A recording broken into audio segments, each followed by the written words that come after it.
part of our theme of comprehensive care, taking care of the whole you and not just your blood or a blood test result.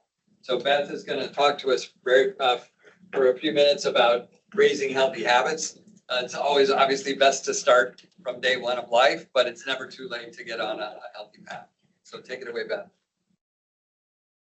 Okay, like Dr. Tarantino said, I'm Beth Helmold, if you haven't met me before. I'm our dietitian here, been here full time for about 2 years. So I'm just gonna go over some information that are good things to keep in mind, starting in childhood, but honestly, it just applies to everybody. Some general information. From what we know about different bleeding and clotting disorders, the recommendations to maintain your health as far as a nutrition perspective goes are not vastly different from the general population. It's just more important because we want your immune systems to be strong and we want to prevent injuries and we want you to be as active as possible. Okay, a little overview. Talk about how this pertains to bleeding and clotting disorders, nutritional needs, physical activity, balance in diets, a touch about how quarantine affected our health, and then just the goals moving forward. So as I said, it's not that recommendations are greatly different for somebody with a bleeding or clotting disorder. It just may be more impactful, especially for like someone with hemophilia. We want you to be able to be healthy or your child to be healthy and maintain a healthy weight in order to protect their joints.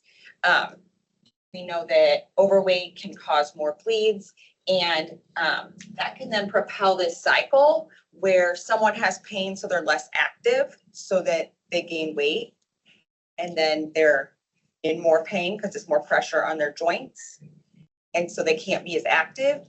And I feel like we have a lot of patients that are very unfortunately stuck in this cycle, and it's almost impossible to get out of that when you have this lifelong joint pain and you can never be as active as you want to be.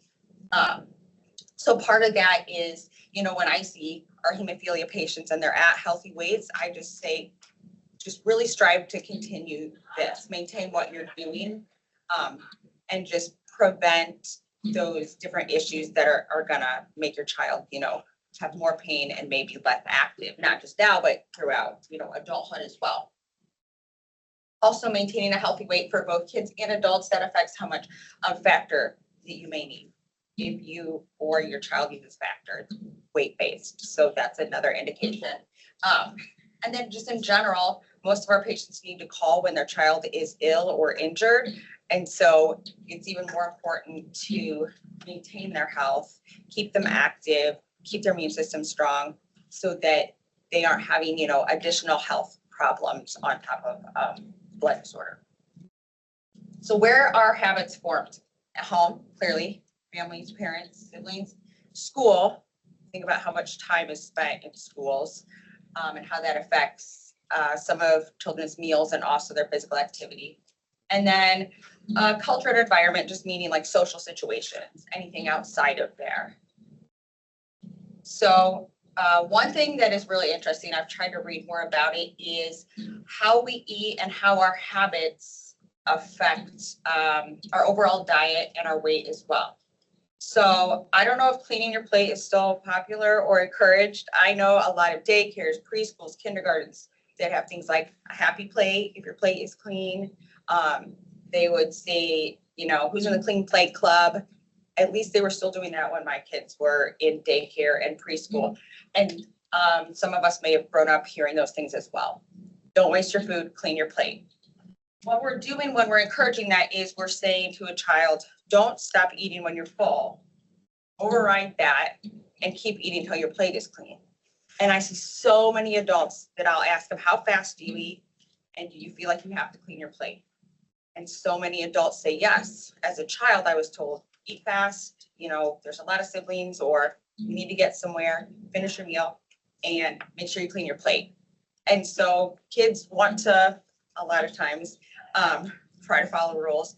And some of those become ingrained in them, and into adulthood, now you have an adult that's plenty of time, and they're eating their dinner super fast, just out of habit. Or they're not stopping when they're full because they just have this habit that I don't stop until my plate is clean. So really starting to encourage kids, not like, yeah, you ate everything, your plate is clean, you did a great job, but okay, you ate a little bit of everything. Do you feel full? Are you comfortable? Great job. Like, get up and play now. So instead of saying the goal is sit here until you finish your plate. Again, I know that that's common just as kids get pickier and you want them to eat, get good nutrition, but you also have to think about how that carries in later in life and just those patterns and signals that we learn. Skipping breakfast is pretty common.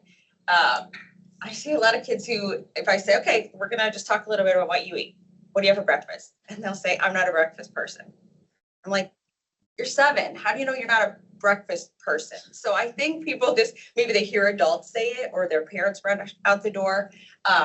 We know there's a lot of research about breakfast, school performance, concentration, and so it's important. Other kind of habits are having high sugar beverages and having fast food frequently. So we'll touch a little bit on those as we continue. So can you recognize malnutrition? Something interesting is the same groups of people that are more risk for having overweight or obesity, those same groups have a higher tendency to also have like inadequate food. There's 2 different quotes here. One talking about basically 1 in 5 children and adolescents have obesity. Also, 1 in 5 children don't know where they're going to get their next meal. That's from Feeding America. So groups, different ethnicities, always lower income, single parent households are just more prone to having malnutrition. And that can look different. People think malnutrition means underweight, but it really just means not having the adequate nutrition to, have a healthy body. And so someone could be overweight or obese and be malnourished because maybe they don't have access to fruits and vegetables and meats and dairy products, and that can be malnutrition as well. So really there's certain populations that are at risk, whether that means they have plenty of food, but it's not the right foods, or they don't have enough food. So inadequate diets can cause these nutritional gaps. There's certain deficiencies that we look for a little bit more often here in our patients, and we see more often in our patients. Vitamin D, that's something we're looking for more than we used to in the past. We know that it impacts your muscles. We've always known it impacts your bone health and your bone density. It also can affect mood, immunity. We're learning more about it, and a lot of people in the Midwest are vitamin D deficient because we don't get good sunlight year-round. Vitamin B12, that is something that we see, that's a deficiency we see in our patients as well, and is vital to make a lot of our healthy blood cells. And iron, I know some of the earlier presentations referenced iron deficiency and anemia, and so that's a common problem that we see in our patients. And so if someone's diet is not well balanced, or kids don't have access to the right foods, they're going to be more prone to have some of these deficiencies. I looked into the evolution of school lunches. So like I said, different environments, school, those all impact habits, especially when you think about how many meals out of a child's life are consumed in school, especially because now a lot of them are serving breakfast as well. We're not going to go through this whole thing. I just want to point out, the first lunch program was in 1894, and nutrition and well-balanced meals actually was an initial part of the school lunch program. I remember my great aunt telling me that she would get to the school, Lincoln Elementary in Morton, and she would make the dough in the morning, so I had time to rise for the bread and the rolls for the kids' lunches. And originally, we did put a lot of emphasis on the healthfulness of meals.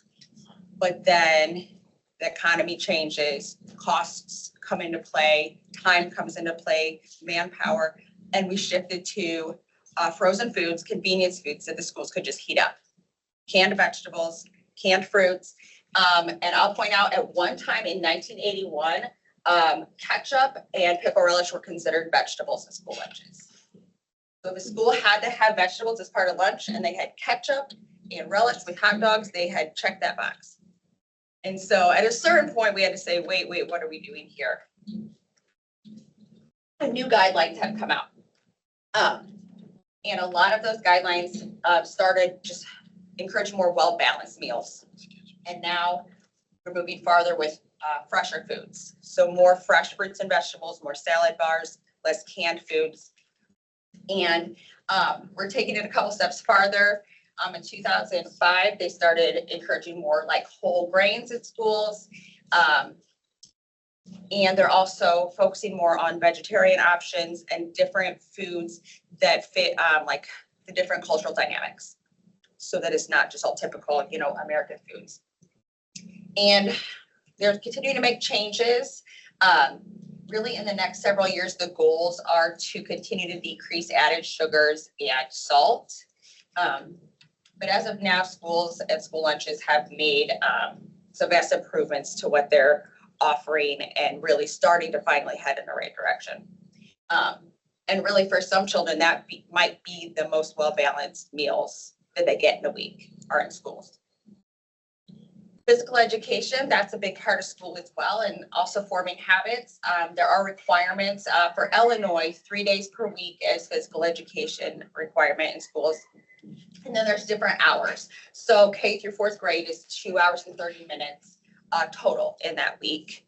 It's a little bit higher for grades 5 to 8. There isn't hours for high school, but they must participate in some kind of physical education. And again, like the lunches, this might be the most physical activity that some children are getting in their week. General recommendations are for kids to get 60 minutes or more per day with intense physical activity on 3 of those days. I'm not sure what they consider intense, but, and it's really well-rounded physical activity. So things that are strengthening their muscles, strengthening their bones, and also just like some of that cardio activity for, you know, some well-rounded health and strength. So all foods can fit, along with like cleaning your plate, happy plate. Another message that a lot of us have been told is foods are good and foods are bad. And that sends some confusing messages to kids, because if you want to do good things, you want to prevent doing bad things. So then how does that fit in if it's bad, if it's wrong? So I really try to encourage like a balance of healthy foods and less healthy foods. A good balance is 80% of those healthier foods, proteins, dairy, whole grains. Then I tell people 20% could be your soda, your chips, your desserts. It's just part of life. It's just setting an achievable balance. And so I think it's fair to not teach kids, always eat this, never eat this, this is good, this is bad, but instead to say, you can enjoy all these foods. Let's try to have a majority of the foods that give you energy, that keep your body strong. And the 20% can be the more fun things that maybe don't move your body a lot of nutrition, but it's a part of life and you can enjoy that too. This is a little bit of information just on parental views on fast food. In summary, you know, most parents felt that it's unhealthy for kids, but okay in moderation. I would agree with that. I don't think it's realistic for most families to say you will never have fast food. Whether or not it's a good value for your money or less expensive than home cooked meals, that didn't seem to be a popular response. But I think it depends on like where you go and what you consider a good deal and how much you spend on groceries. I know certain times you might go through a fast food drive-through and think, wow, I got this whole bag of food for $15. No wonder people get fast food all the time, especially if you just had a $350 grocery bill. Sometimes you're looking at it and you're thinking, wow, I might actually be saving money. So that can be a driving factor, which she said. Just a little bit about hydration. Just some basic guidelines for how much each age needs to aim for. I think kids are doing a better job of carrying water with them. Schools allow kids to have water bottles more now, have water breaks. A lot of them have like the refillable, you know, water stations.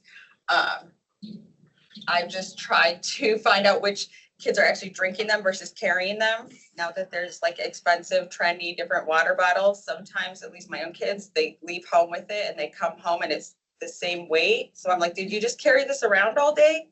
Or are you actually drinking out of it? So I think it's more common now for kids to keep water with them and adolescents to It's just important to make sure they're actually drinking, keeping up, and usually need to refill that more than once. So on the topic of drinking enough, this is just a little diagram which shows you sugar content. The general recommendation for kids is to have 6 teaspoons, which is 2 tablespoons a day of just like simple sugar, not from fruit or anything, but just added sugars. And so you can see when you're looking at juice, sweetened tea, energy drinks, you're already at, up to 17 teaspoons. And that was just one beverage. That's not counting, the cookie that they had and the fruit snacks or something like that. And so, again, not to say never have this is bad, but consider it.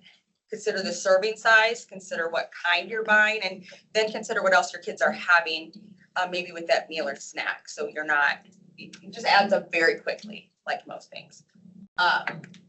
And there are some good options now. A lot of people will ask, well, if I do the diet drink, then it has artificial sugars. And a lot of times I feel like you're choosing like the lesser of the evils. That being said, I feel like there are some better options now for like flavored waters, carbonated waters, some options that's in between like a super sugary drink or plain water. Sometimes you have to kind of test those out to see what you like or what your child likes.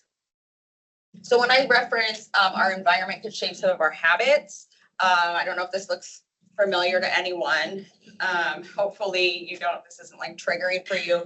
But this is just a little information about looking back. We can look back now on the pandemic and we can gather some information. So I know, most people have like a negative feeling about it, but there were a couple things that are silver lining. So I'll get to that in a minute. Just when we're looking at a couple different things, people made some healthier choices, maybe because they were backed into a corner, but people made healthier choices such as cooking more. And this graph shows people cooked more often, people tried new recipes, people cooked more with family members. And so this is something that started during, quarantine. But there were obviously a lot of negative effects on our health, especially mental health. And if you look at this, if you can see it, major depressive disorder and anxiety, and it really was the highest increase in like these teen years and also like the 20s, which is scary because people are still developing. They're learning how to be an adult during those years. And so to develop depression, anxiety during those formative years is concerning. So now we can kind of step back and say, how did that affect us and our health in a lot of different ways? For the most part, people did not lose weight during the pandemic. There were a lot of different factors that changed people's eating, that changed their level of physical activity. If you think about kids being outside of schools and those kids that got their healthiest meals and their highest amount of physical activity in schools, they weren't getting that at all during that time period. So in general, about 9% of kids that were previously considered to be normal weight were considered overweight or obese at the end of the pandemic. Younger kids gained more weight than older kids. The difficult part about this is we know adults had the same effect and had some unwanted weight gain during the pandemic, just being more sedentary. But adults' weights fluctuate. Everybody fluctuates anyway. It's more concerning for kids because kids grow on growth curves. They have growth trends, and a lot of kids that were growing along a healthy, balanced trend had this uptick in their weight. And so that disrupted a lot of kids' growth trends. And like I said, what was a normal BMI, for instance, which compares height to weight, what was normal for maybe their whole life, now they got pushed into the overweight or obese category in that short time span. So we know that it did cause some of those concerns, and I've seen it on a lot of kids' growth charts. You look at it and you can see you were growing so evenly, you had this I don't know if you remember growth charts. Pediatricians sometimes stop showing them to you after like your kids are toddlers, they go to age 20. So you can track that and how people are growing pretty much. And you can see for a lot of them, 2020, 2021, where that did have an effect. And just kind of summarizing the different reasons that impacted how people ate, how people exercised. But the silver lining, like I mentioned, people did cook and bake more. Also, people were spending more time outdoors. More dependable virtual communications were created. So there's more options to get in touch with your physician, to have a virtual appointment. And that's a more seamless process now because it had to be, it was troubleshooted during that time period. But a lot of offices have continued to offer that for their patients. More flexible schedules. People, I think, are overall just more aware of germs, how to prevent the spread of germs, hand hygiene. Also, this is what I was reading about, that people are a little bit more open-minded to changes in processes because so many things changed. People had to invent new ways of doing things, some maybe for the better, some for the worse, but I think people overall had to open their mind to, here's a roadblock, let's pivot a little bit, and are a little bit more comfortable. And more opportunities available for home exercise, and so many gyms closed and things. And that, along with, these like virtual communications, a lot of the home exercise and virtual platforms and things have continued to be very successful and popular because we were able to fit physical activity into their home life a little bit more easily. So in conclusion, like, what are we aiming for? What are we looking for, not only for ourselves, but the habits we want to start with our children so that they can maintain them into their own adulthood? Adequate hydration, physical activity that's well-rounded, a balanced diet with a majority of healthy foods, but still some of those less healthy foods. Limit sugar and food beverages, and then also supporting any proposals that continue to arise to improve the nutritional quality of school lunches and also the physical activity programs. If anybody wants, I know there were a lot of like infographics in this and details. If anybody wants this PowerPoint, I'd be happy to send it to you because there's a lot of little details in there. But otherwise, that concludes our education portion.